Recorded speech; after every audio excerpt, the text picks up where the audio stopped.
রসুল নামে চাঁদ উঠেছে ওই রসুল নামে চাঁদ উঠেছে ওই আইরে ছুটে দেখবি যদি আইরে ছুটে দেখবি যদি খোল রে আখিও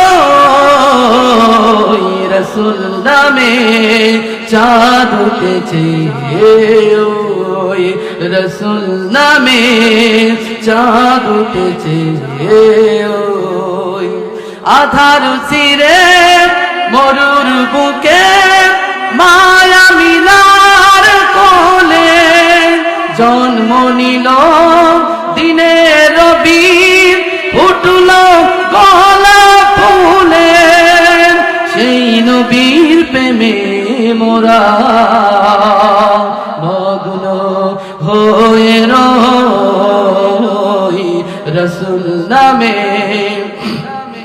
চাঁদ উঠেছে ওই আইরে ছুটে দেখবি যদি আইরে ছুটে দেখবি যদি খোল রে আখিও রসুল নামে চাঁদ উঠেছে ওই রসুল নামে চাঁদ উঠেছে ওই গরিব দুঃখী দুঃখী জনের মনের বন্ধু ছিল ধরার বুকে জাহেলিয়া একাই দূর করিল সেই নবীর প্রেমে মোরা মগ্ন হয়ে রই রসুল নামে চাঁদ উঠেছে ওই আইরে ছুটে দেখবি যদি আইরে ছুটে দেখবি যদি খোল রে আখিও রসুল নামে চাঁদ উঠেছে আলহামদুলিল্লাহ। ঐতিহ্যবাহী ঝিনাইদহ জেলার মহেশপুর থানার অন্তর্গত কাকমারি যুব সমাজ ও প্রবাসী ভাইদের উদ্যোগে আয়োজিত আজকের এই 10তম বার্ষিক ওয়াজ মাহফিল উপস্থিত আজকের এই ওয়াজ মাহফিলের স্বনামধন্য সভাপতি সাহেব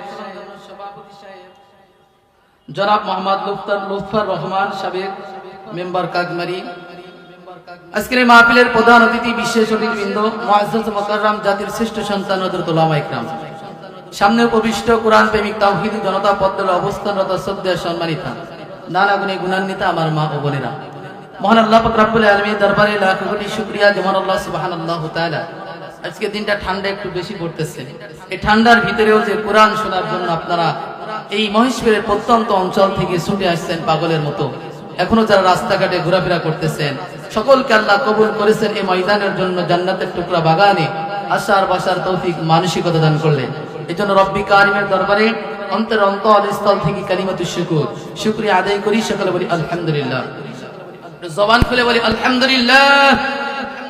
লক্ষ কোটি দুরূদ ও সালাম যিনি এই মানুষকে হেদায়েতের পথ দেখানোর জন্য এই মানুষের হাতে লাঞ্ছিত অপমানিত অপদস্থ হয়েছেন, তাইফের ময়দানে রক্ত ঝরিয়েছেন, উহুদের ময়দানে দান মোবারক শহীদ করেছেন, দিন আঁখি পেটে পাথর বেঁধে শত্রুর মোকাবেলা করার জন্য পরীক্ষা খনন করেছেন, অধ্যাপতি রজবকে সুম্মাতের জন্য পাগল পারা দিশেহারা এমন এক লৌহ মানবের দরবারে দুরূদ ও সালাম পেশ করি, সকলে বলি সাল্লাল্লাহু আলাইহি ওয়াসাল্লাম। সম্মানিত হাজিরিন, আলোচনা খুব সংক্ষিপ্ত, অল্প কিছুর মধ্যে দ্বিতীয় বক্তা স্টেজে আসবে ইনশাআল্লাহ। আমি আপনাদের পরিচিত মুখ, এবার দিয়ে দ্বিতীয়বারের মতো একই স্টেজে আসি, মাঝে মাঝে আপনাদের সাথে দেখা হয়, দোয়া নেওয়ার খাতিরে আপনাদের কাছে আসি। মুক্তাসার কিছু আলোচনার মানুষের সূরাতুল আল ইমরান থেকে একটি আয়াত, রাসূল করিম সাল্লাল্লাহু আলাইহি সাল্লামের জবানের বাণী, অগণিত অমীয় বাণী থেকে একটি হাদিসের টুকরা পেশ করেছি। উল্লেখিত আয়াত এবং হাদিসকে সামনে রেখে রব্বে কারিম এমন কিছু নসিহত আমার জবান দ্বারা বাহির করে দেয় যেটা আমাকে দিত আপনাদেরকে পদ্মারের মা বোনেদেরকে আমলে জিন্দেগি করার তৌফিক দান করে, সকলে বলি আল্লাহুম্মা আমিন। সম্মানিত হাজিরিন, আল্লাহ পাক রব্বুল আলামিন এই আসমান জমিন তৈরি করেছেন ফি সিত্তাতি আইয়ামিন, 6টা দিন সময় নিয়ে। তার একটা উদ্দেশ্য আছে না নাই? দুনিয়ার মানুষ, প্রত্যেকটা মানুষের কাজের পিছনে একটা উদ্দেশ্য থাকে। একজন মানুষ ব্যবসা করে, উদ্দেশ্য থাকে। কৃষি কাজে শ্রম দেয়, ওর উদ্দেশ্য থাকে। একজন ব্যক্তি চাকরি করে, কলকারখানায়, অফিস আদালতে কাজ করে। প্রত্যেকটা মানুষের জীবনে একটা উদ্দেশ্য আছে যে আমি এটা করে জীবনে এটা হতে চাই, সফলতার দ্বার প্রান্তে দাঁড়িয়ে যেতে চাই, ঠিক কিনা বলেন? আল্লাহ বলে এত সুন্দর করে আসমান বানাইলাম, জমিন বানাইলাম, চন্দ্র সূর্য গ্রহ নক্ষত্র রাজি সাজাইলাম, এত কোটি কোটি মাখলুকাত এই মানব জাতির তাবে করে দিলাম, এর পিছনেও একটা উদ্দেশ্য আছে না নাই? আল্লাহ বলে ওমা খলাকতুল জিন্না ওয়াল ইনসা ইল্লা লিয়াবুদুন, আমি মানব জাতি এবং জিন জাতিদেরকে আমি মালিকের গোলামি আর ইবাদত করার জন্য সৃষ্টি করেছি, বলে সুবহানাল্লাহ। এজন্য এক নম্বরে আমার আপনার কাজ হবে মালিকের গোলামি করা। যেহেতু আসমান আল্লাহর, জমিন আল্লাহ, সারাদিন আল্লাহ আমাদেরকে কোটি কোটি নিয়ামত দিতেছে, রিজিক দেনওয়ালা আল্লাহ, সুতরাং মাথা যদি নত করতে হয় সেই মালিকের কাছেই নত করতে হবে, গোলামি যদি করতে হয় আল্লাহকেই করতে হবে, ঠিক কিনা বলেন? বন্ধুগণ আমার, আল্লাহ রাব্বুল আলামিন কালামে পাকের ভিতরে জানায় দেয় কুল আতিউল্লাহ ওয়ার রাসূল ফাইন তাওয়াল্লাউ ফাইন্নাল্লাহা লা ইউহিব্বুল কাফিরিন।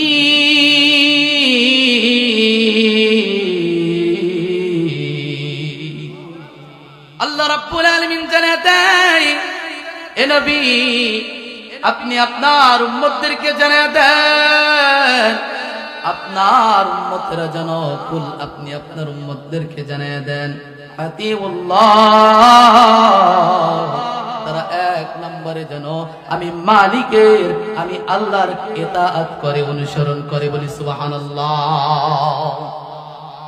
আয়াতের মধ্যে আল্লাহ রাব্বুল আলামিন এক নম্বরে জানিয়ে দিলেন এ দুনিয়ার গোলাম, অনুগত যদি করতে হয়, তা যদি করতে চাও, আতিউল্লাহ, একমাত্র আল্লাহর করবা। তারপরে আল্লাহ পাক রব্বুল আলামিন বলে ওয়ার রাসূল, নবী তারা যদি দ্বিতীয় কাউকে ইতাআত করতে চায়, অনুসরণ করতে চায়, ওয়ার রাসূল, তারা যেন আপনি রাসূলের অনুসরণ করে, বলে সুবহানাল্লাহ। ফাইন তাওয়াল্লাউ, আর যদি মুখ ফিরায় নেয়, যদি আমি আল্লাহর অনুগত না করে, আপনি রাসূলের অনুগত না করে, ফাইন তাওয়াল্লাউ, যদি আমি আল্লাহ এবং আপনি রাসূলের থেকে মুখ ফিরায় নেয়, এ নবী ওদেরকে জানায় দেন ইন্নাল্লাহা লা ইউহিব্বুল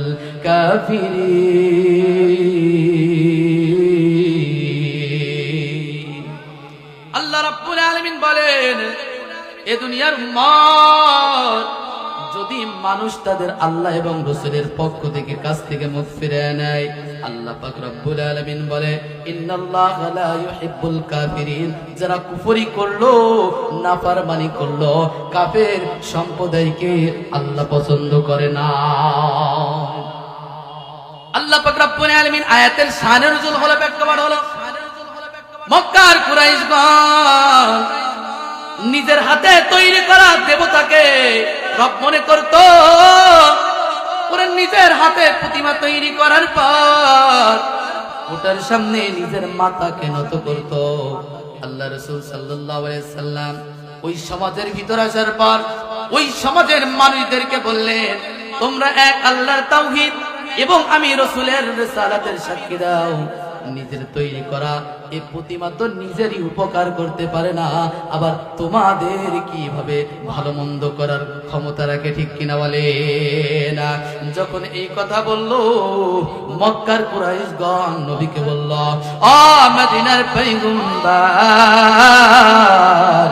আমরা এই মূর্তিগুলো এমনি এমনি পূজা করি, আমরা মনে করি এই মূর্তিগুলো পরকালে আল্লাহর কাছে সুপারিশ করে আমাদেরকে জান্নাতের মধ্যে নিবে, এদেরকে ভালো মন্দ কোনো ক্ষমতা আমরা মনে করি না, আমরা এই জন্যই এর ইবাদত করি, উপাসনা করি, আমরা মনে করি এই মূর্তিগুলো পরকালে আল্লাহর সামনে আমাদেরকে সুপারিশ করবে, বলি নাউযুবিল্লাহ।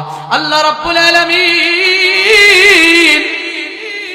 যখন এই কথা কুরাইশরা নবীর সাথে বলল, নবী এবার দাঁড়ানো অবস্থায় আছেন।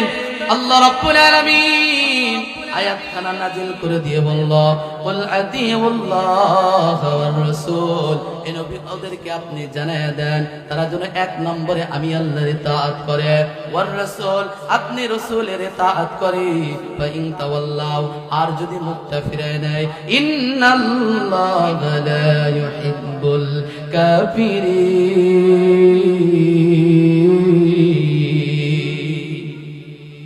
আল্লাহ পাক রব্বুল আলামিন জানায় দেয় যদি তারা মুখটা ফিরায় নেয়, আল্লাহ কাফের সম্প্রদায়কে কোনোদিন পছন্দ করে না। এ মুসলমান আল্লাহর গোলাম, আল্লাহ পাক রব্বুল আলামিন এক নম্বরে বললেন আতিউল্লাহ, আমি আল্লাহর ইতাআত করবা, আমি আল্লাহর ফলোয়ার হয়ে যাবা। বলি সুবহানাল্লাহ। যারা আল্লাহর পথে চলে, কোরআনের কথা বলে, আল্লাহকে ভালোবেসে সুপেছে হৃদয়, তাদের কিসের ভয়, কে করে পরাজয়, শহীদি তামান্নায় নাচে যার মন। ঠিক কিনা বলেন? যারা আল্লাহর পথে চলে ওদের কি কোনো ভয় আছে? ভয় নাই, ভয় নাই। যারা আল্লাহর পথে চলে ওদের কোনো ভয় নাই। যারা শয়তানের পথে চলে ওদের সব চারিদিকে ভয়, ওরা মরতে ভয় পায়, ওরা দুনিয়ার, আল্লাহু আকবার, দুনিয়াকে কামড়ে ধরে বেঁচে থাকতে চায়।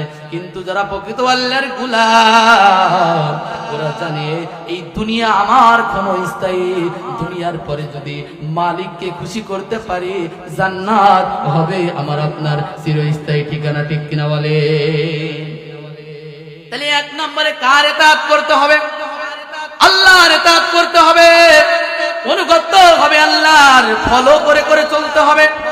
এখন একজন ব্যক্তি আপনাকে বলল তুমি আমার ফলোয়ার হয়ে যাও, আমাকে অনুগত করো। এখন যদি ওই ব্যক্তি আপনাকে অনুগত করার জন্য বলে, ওই ব্যক্তির দিকে আপনি ফলো করবেন। ও কেমন করে ডানে পা ফেলেন, আপনিও ডানে পা ফেললেন। ও কেমন করে বামে পা ফেলেছে, আপনিও তেমন করে পা ফেললেন। ও সামনের দিকে কিভাবে আগায় যায়, আপনি সামনে আগায় গেলেন। ও কেমন করে পিছনের দিকে চলে আসলো, দেখে দেখে একজন ব্যক্তিকে ফলো করতে গেলে ওকে দেখে দেখে ফলো করা লাগে। ঠিক কিনা বলে? কিন্তু আল্লাহকে তো আমি আপনি দেখি না, তাহলে আল্লাহর ফলোয়ার কিভাবে হবেন? ইত্তেবা আল্লাহর কি করে করবেন? আল্লাহর গোলাম ও ময়ের কাকমারিন মুসলমান, আল্লাহ পাক রব্বুল আলামিনকে তো আমি আপনি দেখি না, আল্লাহকে ধরা যায় না, আল্লাহকে ছোঁয়া যায় না, আল্লাহকে অনুভব করা যায় না। আল্লাহ বললেন আতিউল্লাহ, আমি আল্লাহর ইতাআত করে চলো। তাহলে আল্লাহকে তো আমি আপনি দেখি না, আলে আল্লাহর ইতাআত কেমন করে আমি আপনি করব? ঠিক কিনা বলেন?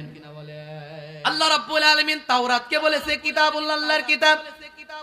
জাবুরকে বলেছে কিতাবুল্লাহ, আল্লাহর কিতাব। ইনজিলকে বলেছে কিতাবুল্লাহ, আল্লাহর কিতাব। এ মুসলমান আল্লাহর গোলাম, কিন্তু কোরআনের বেলায় আল্লাহ কিতাবুল্লাহ বলে নাই, কোরআনের বেলায় বলেছে কালামুল্লাহ। কোরআনটা হলো সূরাতুল ফাতিহার বিসমিল্লাহর বা থেকে নিয়ে সূরা নাসের সিন পর্যন্ত টোটাল হলো আমার মালিকের কথা। বলি সুবহানাল্লাহ। আল্লাহ রাব্বুল আলামিন বলে এ গোলাম, ফলোয়ার যদি আমি আল্লাহর হতে চাও, ইত্তেবা যদি আমি আল্লাহর করতে চাও, তাহলে কোরআনটা তুমি ধরে নাও। এই কোরআন যেভাবে তোমাকে চলতে বলে তুমি সেভাবেই চলবা। কোরআন তোমাকে যেটা করতে বৈধ দিয়েছে, হালাল করেছে, সেটাই তুমি করবা। কোরআন যেটা তোমাকে হারাম করেছে সেটা থেকে তুমি বিরত থাকবা। কোরআন যদি বলে তুমি ডানে চলো, তুমি ডানে চলবা। কোরআন যদি বলে বামে চলো, তুমি বামে চলবা। তোমার জীবন, পারিবারিক জীবন, সাংসারিক জীবন, তোমার জীবন যদি কোরআন দিয়ে সাজায়া নাও, আল্লাহ বলে এক নম্বরে আমি আল্লাহর ইতাআত যদি করতে চাও, কোরআন দিলাম হুদাল্লিন নাস, মানব জাতির হেদায়েতের জন্য। কোরআনটা ফলো করে করে চলবা, তো আমি মালিকের ফলোয়ার, ইত্তেবা তুমি হয়ে যাবা। বলি সুবহানাল্লাহ। দুই নম্বর আল্লাহ রাব্বুল বলেন ওয়া আতিউর রাসূল।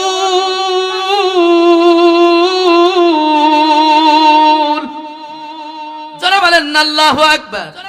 দুই নম্বর আল্লাহ রাব্বুল আলামিন বলে, এ গোলাম, 2 নম্বরে তোমাদের কাজ হবে আপনি রাসূলের ইতাআত করবা।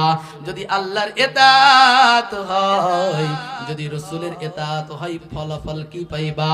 আল্লাহ রাব্বুল আলামিন বলেন, আতিউল্লাহ ওয়ার রাসূল লাআল্লাকুম তুরহামুন। আল্লাহ রাব্বুল আলামিন বলে, এ গোলাম, ইতাআত যদি আমি আল্লাহর হয়, ইতাআত যদি আমার নবীর হয়, লাআল্লাকুম তুরহামুন, আল্লাহর পক্ষ থেকে, আসমান থেকে রহমতের বাড়ি ধারা তোমাদের উপর ঢেলে দেওয়া হবে। বলি সুবহানাল্লাহ। এ মুসলমান, ভিন্ন আয়াতের মধ্যে আল্লাহ রাব্বুল বলেন, কুল ইন কুনতুম তুহিব্বুনাল্লাহ, নবী তারা যদি আমি আল্লাহকে ভালোবাসতে চাই, ফাত্তাবিউনি ইউহিব্বুকুমুল্লাহ, তারা যেন আপনি রাসূলের ইতাআত করে, ইউহিব্বুকুমুল্লাহ, তাহলে আমি আল্লাহর ভালোবাসা হবে। আমি আল্লাহর ভালোবাসা যে পাবে, ওয়া ইয়াগফিরু লাকুম যুনুবাকুম ওয়াল্লাহু গফুরুর রহিম। আল্লাহ রাব্বুল আলামিন বলে, যে বান্দা আমি আল্লাহর ভালোবাসা পাবে, ওর কোনো চিন্তা নাই, আমি আল্লাহ জীবনের গুনাহ খাতাগুলো মাফ করে দেব। তাহলে আর রাসূলকে যদি ভালোবাসতে পারেন, আল্লাহরও ভালোবাসা রাসূলের ভালোবাসার মধ্যে পাওয়া যাবে। ঠিক কিনা বলেন? কিন্তু আজকে রাসূলের ভালোবাসা নাই। এ মুসলমান, আল্লাহর গোলাম, আজকে তোমার চলাফেরা রাসূলের সুন্নাত অনুযায়ী হয় না, তোমার খাবার দাবার রাসূলের সুন্নাত অনুযায়ী হয় না, তোমার মুআমালাত মুআশারাত রাসূলের সুন্নাত অনুযায়ী হয় না। এ মুসলমান, আল্লাহর গোলাম, শুধু রবিউল আউয়াল মাস আসলে নবীর শানে দুরূদ সালাম পাশ করে শিরনি আর বিরিয়ানি খেলে হবে না, বরং তোমার জীবনটা 63 বছর জিন্দেগি নবী যেভাবে পরিচালনা করেছে, তোমার জীবনটা যদি রাসূলের আদর্শ আর সুন্নাহ দিয়ে সাজাতে পারো, তবে তুমি রাসূলের কামেল উম্মত হতে পারবা। ঠিক কিনা বলেন? এ মুসলমান, আল্লাহর গোলাম, মুখে মুখে আমি আপনি আশিক রাসূল দাবি করলাম, কিন্তু নবীর কোন সুন্নাত মানলাম না। নবীর কোন সুন্নাত আমার আপনার শানে বডির ভিতরে নাই। নিজেকে আমি আপনি কামিল উম্মত দাবি করলাম, আল্লাহু আকবার, নবীর উম্মত হিসেবে নিজেকে দাবি করলাম, কিন্তু নবীর সুন্নাত মানলাম না। নবীকে বলে, মান আহাব্বা সুন্নতি, যেই ব্যক্তি আমি নবীর সুন্নাতকে মহব্বত করলো, ফাকাদ আহাব্বানি, সে কেমন জানি আমি নবীকেই মহব্বত করলো। ওমান আহাব্বানি, আর যে আমি নবীকেই মহব্বত করলো, কানা মাই ফিল জান্নাহ, সে আমার সাথে জান্নাতের মধ্যে আমার সাথে প্রবেশ করবে। বলি সুবহানাল্লাহ। চলো চলো চলো মুমিন, চলো নবীর সন্ধানে, নবী বিনে কে তরবে ফুলসিরা তুমি জানে। ঠিক কিনা বলেন? চলো চলো চলো মুমিন, চলো নবীর সন্ধানে, নবী বিনে কে তরবে ফুলসিরা তুমি জানে, নবী বিনে কে তরবে ফুলসিরা তুমি জানে। নবীর মায়া নাই কি তোমার,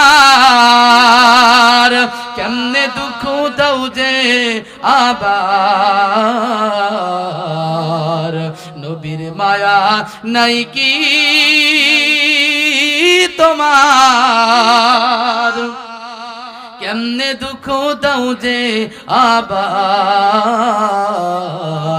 দান দান শহীদ করিলেন উহুদেরই ময়দানে, নবী বিনে কে তরাবে ফুলসিরা তুমি জানে, নবী বিনে কে তরাবে ফুলসিরা তুমি জানে। ঠিক না বলেন? এ মুসলমান, আল্লাহর গোলাম, নবীকে কেমন ভালোবেসে সাহাবায়ে কেরাম, নবী যখন যেটা বলেছে সাহাবীরা তখন সেটা করেছে। নবী একটা কথা বারণ করেছে, সাহাবীরা ওর আশপাশেও যায় নাই। নবী যেটা করেছে সাহাবীরাই সেটাই করেছে। এজন্য আল্লাহ পাক রব্বুল আলামিন বলে রাদিয়াল্লাহু আনহুম ওয়া রাদওয়ান, আল্লাহ পাক রব্বুল আলামিন তাদের প্রতিও খুশি আর তিনারাও আল্লাহর প্রতি খুশি। বলি সুবহানাল্লাহ। কেমন করে সাহাবায়ে কেরাম নবীকে মানতেন? রাসূল করিম সাল্লাল্লাহু আলাইহি সাল্লামের 10 বছরের একজন খাদেম হযরত আনাস ইবনে মালিক রাদিয়াল্লাহু আনহু বলেন, রাসূল করিম সাল্লাল্লাহু আলাইহি সাল্লাম একদিন একজন দর্জির বাড়িতে আমাদের দাওয়াত পড়লো, আমরা দাওয়াত গ্রহণ করলাম।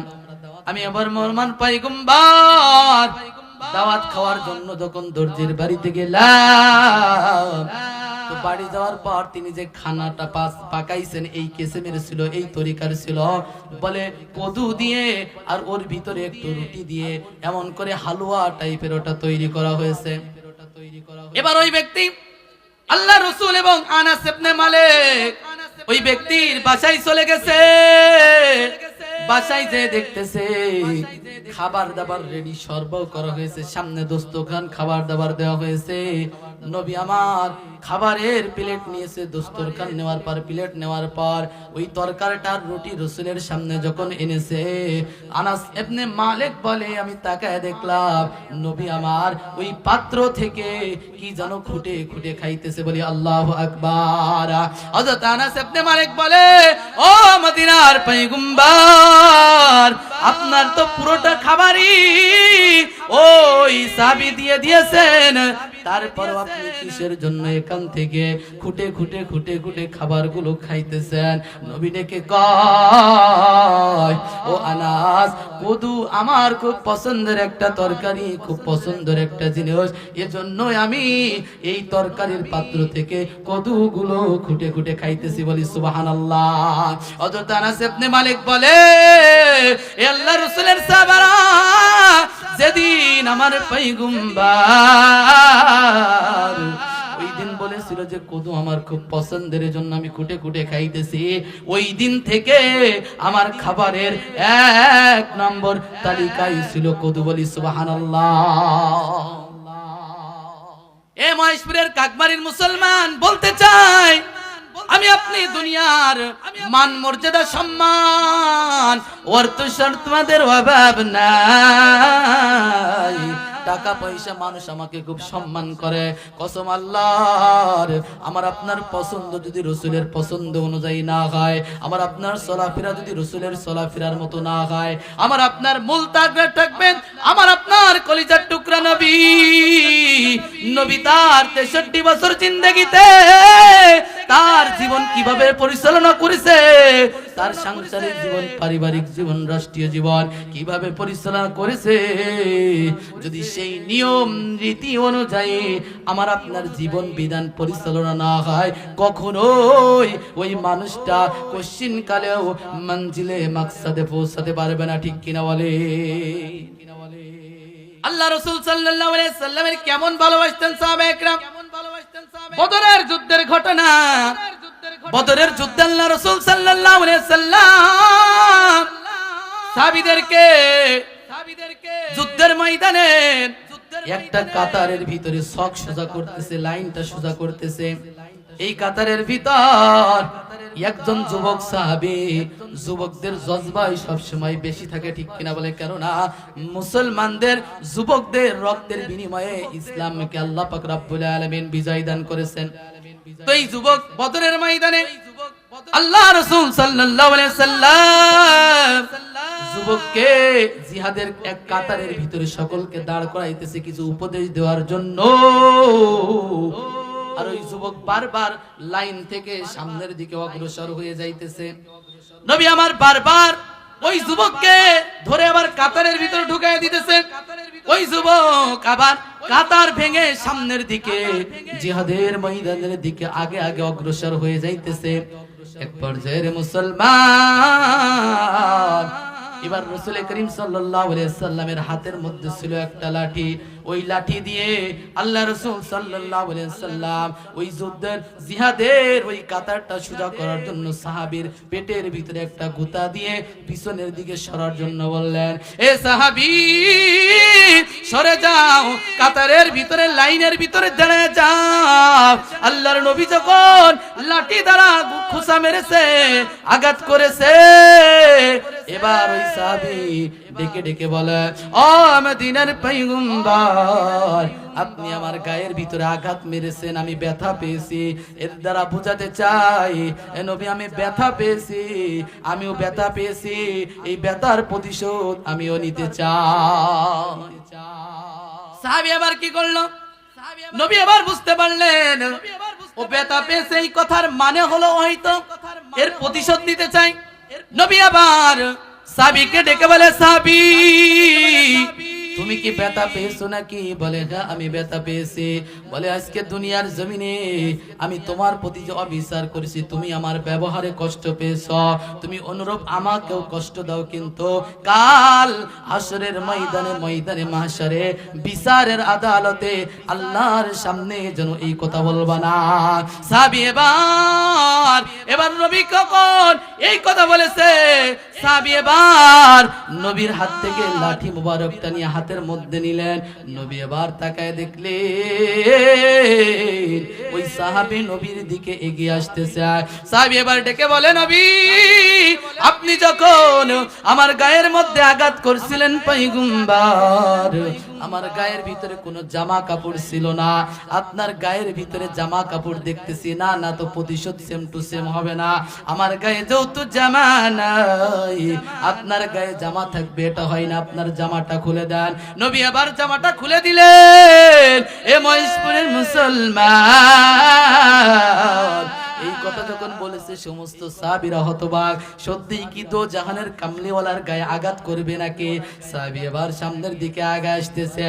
এক পর্যায়ে ওই সাহাবী হাতের লাঠি ফেলে দিয়ে নবীজি কে পাজা করে জড়ায় ধরেছে। বলি সুবহানাল্লাহ। তুকু যাওয়ার সুন্নতে আহমদ কুজা বা মুহাম্মদ কাইবুয়াত নিসবতুরা কার শৈতা মেকো।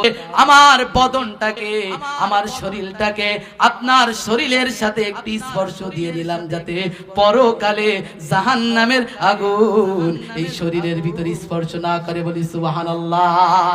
এ মুসলমান আল্লাহর গোলাম, কেমন তারা নবীকে মুহাব্বত করছে, আর আমার আপনার মুহাব্বত কই? আজকে আমার চলাফেরা রাসূলের সুন্নাত অনুযায়ী হয় না, তোমার খাবার দাবার রাসূলের সুন্নাত অনুযায়ী হয় না, রাসূলের আদর্শ যেটা নাই। নবী ডেকে বলে, আল মুসলিমু মান সালিমাল মুসলিমুনা মিন লিসানিহি ওয়া ইয়াদি। খাঁটি মুসলমান তো ওই ব্যক্তি যার হাত এবং মুখ হইতে অপার মুসলমান নিরাপদ থাকে। বলি সুবহানাল্লাহ। আপনি যদি ঈমানদার হয়ে থাকেন, আপনার হাত দ্বারা অপর মুসলমান ভাইকে নিরাপত্তা দেওয়া লাগবে। অন্যায় ভাবে আঘাত করতে পারবেন না, অন্যায় ভাবে অপর ভাইয়ের হক মেরে খাইতে পারবেন না। এই জবান দ্বারা অপর ভাইয়ের গালিগালাজ করা যাবে না, গীবত শিকায়ত করা যাবে না। হাত এবং জবান দ্বারা অপর মুসলমানকে নিরাপত্তা দেওয়া লাগবে, ঠিক কিনা বলেন? এই মুসলমান আল্লাহর গোলাম, আল্লাহ রাব্বুল আলামিন বলে, ওয়াতিউর রাসূল।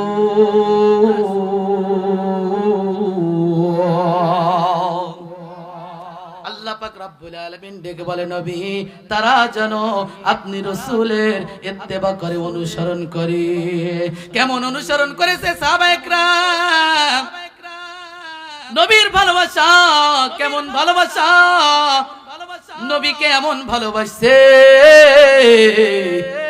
যে নতুন বিবাহ করছে, এরপরে বাসর রাতে নতুন স্ত্রী ফেলে রেখে জিহাদের ময়দানে শুনছে নবী দুনিয়ার জমিনে নাই।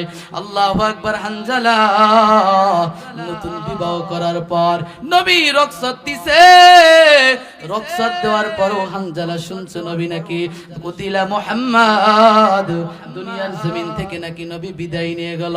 হানজালা বাসর ঘরে নতুন বিবি রেখে জিহাদের ময়দানের দিকে রওনা দিয়েছে, ঠিক কিনা বলে না?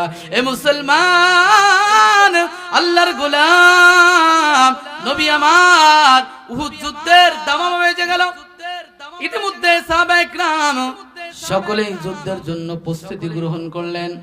এ মুসলমান আল্লাহর গোলাম ও পদ্মার অন্তরালের মা, এবার সাহাবায়ে কেরাম সকলে উহুদ যুদ্ধের জন্য সকলে যখন প্রস্তুতি গ্রহণ করতেছে, ইতিমধ্যে হানজালার বিবাহর সময় চলে আসছে। নবী হানজালাকে ডেকে বলে, হানজালা যাও, চলে যাও, জিহাদের ময়দানে যাওয়ার দরকার নাই, আমি নবী তোমাকে রুখসাত দিয়ে দিলাম, ছুটি দিয়ে গেলাম। সাহাবায়ে কেরাম হানজালাকে উহুদ যুদ্ধের বেলায় ছুটি দেওয়া হলো, যাও যাও ঘরের ভিতরে যাও, নতুন বিবি নিয়ে আনন্দ ফুর্তি করো, জিহাদের ময়দানে তোমার যাওয়া লাগবে না। একবার যে হানজালা নতুন বিবাহ করছে, যখন নাকি বাসর রাত হয়ে গেছে, পরের দিন গোসলখানায় গোসলের জন্য যাইবে, বিবির কাছে ডেকে ডেকে বলে, বিবি আমার দাও, আমার লুঙ্গি গামছাগুলো আমার হাতে আগায় দাও, গোসলখানায় যাইব, গোসলের জন্য যাইব। এ মুসলমান আল্লাহর গোলাম ইতিমধ্যে কে যেন বলতে বলতে যায়, কুতিলা মুহাম্মদ, মুহাম্মদ কতল হয়ে গেছে, দুনিয়ার জমিন থেকে বিদায় নিয়ে গেছে। হানজালা এই সংবাদ শোনার পর গোসলখানা থেকে ফিরিয়া বিবির কাছে যে বলে, ও বিবি আমার, কার জন্য আর গোসল করব? যেই নবীর জন্য আমি হানজালা বড় পাগল, সেই নবী নাকি উহুদের ময়দানে দুনিয়া থেকে বিদায় নিয়ে গেল। এ বিবি আমার, এই নাও গামছা নাও, লুঙ্গি গুলো নাও, ওই আমার তরবারিটা দাও, আমি হানজালা জিহাদের ময়দানে যারা আমার রাসূলকে কতল করেছে ওদেরকে কতল না করা পর্যন্ত আমি থেমে থাকবো না। স্ত্রী ডেকে বলে, স্বামী আমার, নতুন বিবাহ হইছে, আপনার সাথে তেমন সম্পর্ক গড়ে ওঠে নাই। স্বামী আমার, না না, জিহাদের ময়দানে আপনার যাওয়া লাগবে না, আর রাসূল তো আপনাকে রুখসাত দিয়েছে, নবী আপনাকে রুখসাত দিয়েছেন, ছুটি দিয়েছেন, না না, জিহাদের ময়দানে যাওয়া লাগবে না। হানজালা ডেকে বলে, ও নবী আমার, স্বামী ডেকে বলে, স্ত্রী, যেই নবীকে আল্লাহ না বানাইলে আসমান জমিন বানাইতো না, যেই নবীকে না বানাইলে আমি হানজালাও দুনিয়ার জমিন আসতাম না, ওই নবী আমার জিহাদের ময়দানে কত, আর আল্লাহ পাক রব্বুল আলামিন কিয়ামতের ময়দানে যে ডেকে ডেকে বলে, ও হানজালা, আমার নবী উহুদের ময়দানে জিহাদের ময়দানে কাফেরদের বিরুদ্ধে লড়াই করতে গিয়ে এ সাহাবী জীবনটা বিলায় দিল, আর তুমি হানজালা নতুন বিবি নিয়ে বাসর ঘরের ভিতর আনন্দ ফুর্তি করলা, আল্লাহর সামনে মুখ দেখাতে পারবো না, বিবি আমাকে বিদায় দাও, যেই নবীর জন্য আমি হানজালা বড় পাগল, ওই নবীর প্রেমে আমি ছুটে যেতে চাই, যে নবী দুনিয়ায় নাই, আমি হানজালার কার জন্য গোসল করব, আমি হানজালার আর বেঁচে থাকার কোনো দরকার নাই। এ মুসলমান আল্লাহর গোলাম ও পদ্মার অন্তরালের মা, এক পর্যায়ে হানজালা রাদিয়াল্লাহু আনহু জিহাদের ময়দানে গিয়ে কাফেরদের বিরুদ্ধে লড়াই করতে করতে এক পর্যায়ে তিনি কয়েকজন কাফেরকে দুনিয়ার জমিন থেকে জাহান্নামে পাঠায় দিয়া নিজেও শাহাদাত বরণ করে দুনিয়ার জমিন থেকে বিদায় নিয়ে গেল। যুদ্ধ শেষ হয়ে গেছে, নবী আবার সাহাবেদেরকে ডেকে বলে, সাহাবার দল, দেখো আমার কোন গোলাম, আমার কোন সাহাবী কাফেরদের বিরুদ্ধে দ্বীনের জন্য লড়াই করতে করতে জীবনটা বিলায় দিল। ও সাহাবার দল, ওই সাহাবীদের শাহাদতকৃত লাশগুলো একটু একত্রিত করে দাও। সাহাবীরা একে একে করে শাহাদত বরণকারী ব্যক্তি সাহাবীদের লাশগুলো একত্রে একত্রে এক জায়গায় করতেছে। অপরদিকে আউলা কেসে পাগল বেশে একজন মহিলা উহুদের প্রান্তরের দিকে দৌড়ায় দৌড়ায় দৌড়ায় নবীর সামনে যে বলে, নবী বলে কে তুমি? ডেকে বলে আমি আপনার পানের সাহাবী হানজালার স্ত্রী। বলে কি খবর? বলে আপনি হানজালাকে রুখসাত দিয়েছেন, বাড়ি থেকে শুনছে আপনি নবী নাকি দুনিয়ায় না, আমাকে নতুন বিবি রাখিয়া গোসল না করিয়া আপনার নবীর মৃত্যুর কথা শুনে উহুদের প্রান্তরে জিহাদ করার জন্য চলে গেছে। নবী আর ডেকে বলে কই আমার হানজালা কই? ও সাবির দল, আমার হানজালার লাশটা আমার সামনে একটু হাজির করে দাও। আমি আর হানজালাকে রুখসাত দিয়েছিলাম, ছুটি দিয়েছিলাম, এরপরেও শুনছে আমি নবী নাকি দুনিয়ায় নাই। ও আমি নবীর প্রেমে ভালোবাসাই নতুন বিবি রেখে ঘর থেকে চলে আসছে। আল্লাহ পাক রব্বুল আলামিনের হাবিব এবার সাহাবীদেরকে বললে হানজালার লাশটা একটু খোঁজো। কোথাও হানজালার লাশ পাওয়া যায় না। নবী এবার চিন্তায় পড়ে গেলেন, পেরেশানির ভিতরে পড়ে গেলেন। আল্লাহু আকবার। এক পর্যায়ে নবী যখন হানজালার লাশ পাইতেছে না, নবী পেরেশানিতে পড়ে গেলেন, না জানি হানজালার লাশ কাফেরদের হাতে চলে গেল কিনা। এ মুসলমান আল্লাহর গোলাম, এক পর্যায়ে আল্লাহ রাব্বুল আলামিন হানজালার লাশ কোথাও খুঁজে পাওয়া যায় না।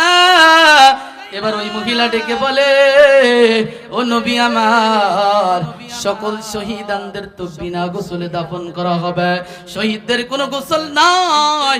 ইমাম শাফি রাহমাতুল্লাহি আলাইহি বলে, আল্লাহ পাক রব্বুল আলামিন বলেন ওয়ালা তাকুলু লিমাই ইয়াকতালু ফি সাবিলিল্লাহি আমওয়াত বাল আহইয়াউ ওয়ালাকিন লা তাশউরুন। আল্লাহ রাব্বুল আলামিন বলে যারা আমি আল্লাহর রাস্তায় জীবনটা বিলায়া দেয় ওদেরকে কখনো মৃত বলবা না, মৃত বলবো না, ওরা জীবিত। আমি আল্লাহর পক্ষ থেকে ওদেরকে আমি আল্লাহ রিজিক দিয়ে যাই, বলি সুবহানাল্লাহ। এ মুসলমান আল্লাহর গোলাম বলতেছিলাম, যারা আল্লাহর রাস্তায় জীবনটা বিলায়া দেয় ওরা তো মৃত নাই, ওরা তো মৃত নাই, ওরা জীবিত। এজন্য ইমাম শাফি রাহমাতুল্লাহি আলাইহি বলে শহীদদের আবার কিসের জন্য জানাজা দিতে হবে? আল্লাহ বলেছে শহীদরা জীবিত, আর জানাজা তো জীবিত মানুষের হয় না, মৃত মানুষের হয়। আর শহীদদের গোসল দেওয়া হয় না, কেননা রক্তমাখা জামা কাপড় নিয়ে হাসরের ময়দানে উঠে যাবে। আল্লাহ রাব্বুল আলামিন হাসরের ময়দানের দিকে তাকায় দেখবে এক শ্রেণীর লোক, একটা হাত নাই, কারো একটা পা নাই, ক্ষত বিক্ষত শরীর, জামা কাপড়ের ভিতর রক্ত লাগানো। আল্লাহ জানে। এরপরও ফেরেশতাদেরকে জিজ্ঞাসা করবে কিসের জন্য?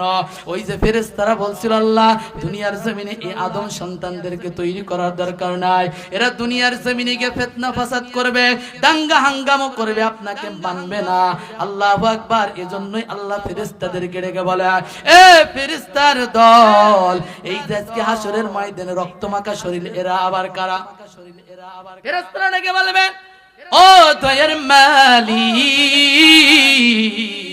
এরা হলো আপনার ওই সমস্ত আল্লাহর গোলাম যারা আপনার জমিনে আপনার কোরআনের রাজকে প্রতিষ্ঠিত করার লক্ষ্যে, আপনার রাসূলের ইজ্জতকে দেখানোর লক্ষ্যে, আপনার কোরআন এবং আপনার আল্লাহু আকবার ইজ্জতকে রক্ষা করার জন্য, নামাজ হজ যাকাতের বিধানকে প্রতিষ্ঠিত করার জন্য কাফেরদের বিরুদ্ধে লড়াই করে জীবনটা দিয়ে দিল। এরাই হলো সেই সমস্ত ব্যক্তি।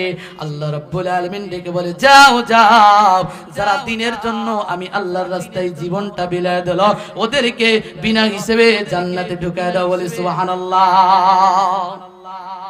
বলতেছিলাম হানজালা এবার তার স্ত্রী ডেকে বলে নবী আমার, সমস্ত শহীদদেরকে বিনা গোসলে দাফন করবেন, কিন্তু আমার স্বামী হানজালাকে বিনা গোসলে দাফন করবেন না। নবী আবার লাশ খুঁজে, সাহাবীরাও লাশ খুঁজে পাই না।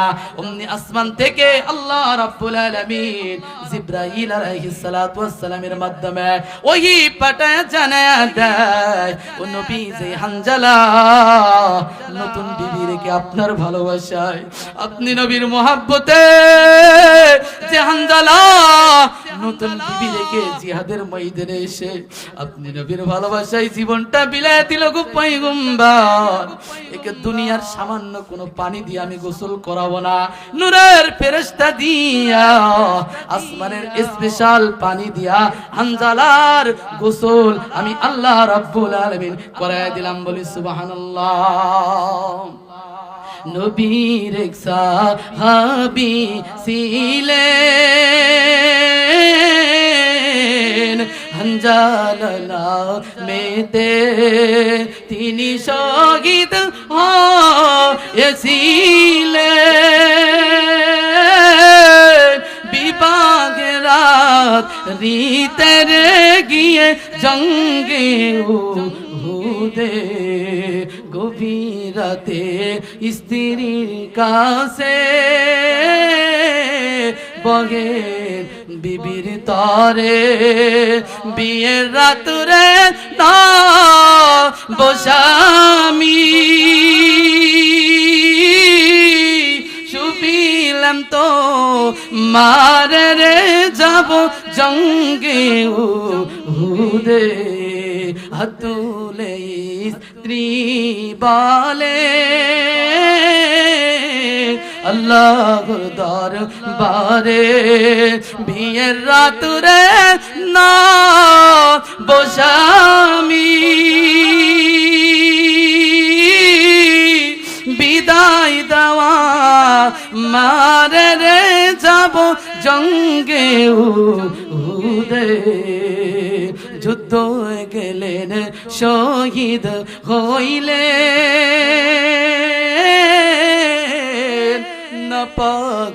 নাপাকুহালাতে, নবী ডাকে সাহাবাদের,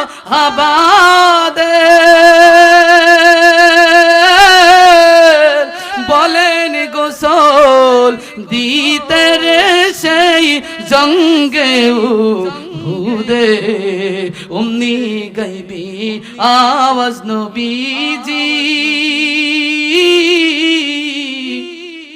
পাইলেন শুনিতে, হানজালার গোসল হইবে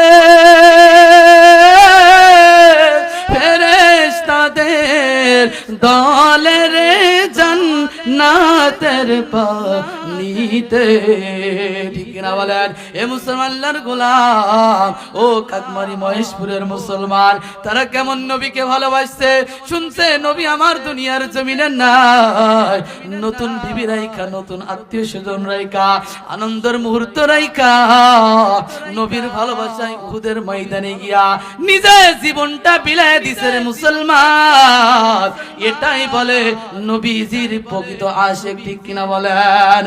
আজকে তোমার কলিজার টুকরা নবী বিরুদ্ধে কটূক্তি করা হয়, গালি দেওয়া হয়, এ মুসলমান তোমার অন্তরের ভিতরে একটু ব্যথা লাগে না? শাফায়াত লইবা কার? কার হাতে হাউজে কাউসারের পানি পাইবা? দুনিয়ার কোন মানুষ সুপারিশ করার ক্ষমতা রাখে না। লিল্লাহে তাকবীর, নারে তাকবীর। দ্বিতীয় বক্তার আগমন, শুভেচ্ছা স্বাগতম কাকমারিবাসীর পক্ষ থেকে, প্রবাসী ভাইদের পক্ষ থেকে, মহেশপুরবাসীর পক্ষ থেকে নারে তাকবীর। সম্মানিত হাজিরিন, সময়ের ঘন্টা বেজে গেছে, যত ভাই চলে আসছে দূর থেকে, নওগাঁ এলাকা থেকে। আমি আপনাদের কাছের মানুষ, দেখা হবে, কথা হবে ইনশাআল্লাহ। যারা দাঁড়িয়ে আছেন মেহেরবানি করে বসে যাবেন, প্রধান বক্তাও চলে আসছে। আমি আপনাদের মাধ্যমে থেকে গানের মাধ্যমে বিদায় নিতে চাই ইনশাআল্লাহ। ভালো থাকবেন সবাই, যদি বেঁচে থাকি দেখা হবে আবার। চারিদিকে মৃত্যুর হাহাকার শুনি কুন্দন হৃদয় আমার, মনটাকে ধুয়ে দিয়ে মুছে সাফ করে নাও, বেলা বুঝি হয়েছে যাবার, দেখা হবে আবার। তোমাদের ভালোবাসা দোয়াতে আমি এগিয়ে যেতে চাই শত বাধাহীন, যারা বলেন আমিন। তোমাদের ভালোবাসা দোয়াতে আমি এগিয়ে যেতে চাই শত বাধাহীন, দিনের পথে যেন থাকি অবিচল, করে যাব জীবনে সেই কামনায়। দোয়া চাই, দোয়া করি সকলের তরে, দোয়া করি, দোয়া চাই সকলের তরে, পরকালে নাজাত পাবার, দেখা হবে আবার। ভালো থাকবেন সবাই যদি বেঁচে থাকি, দেখা হবে আবার। চারিদিকে মৃত্যুর হাহাকার শুনে কুন্দন হৃদয়ে আমার,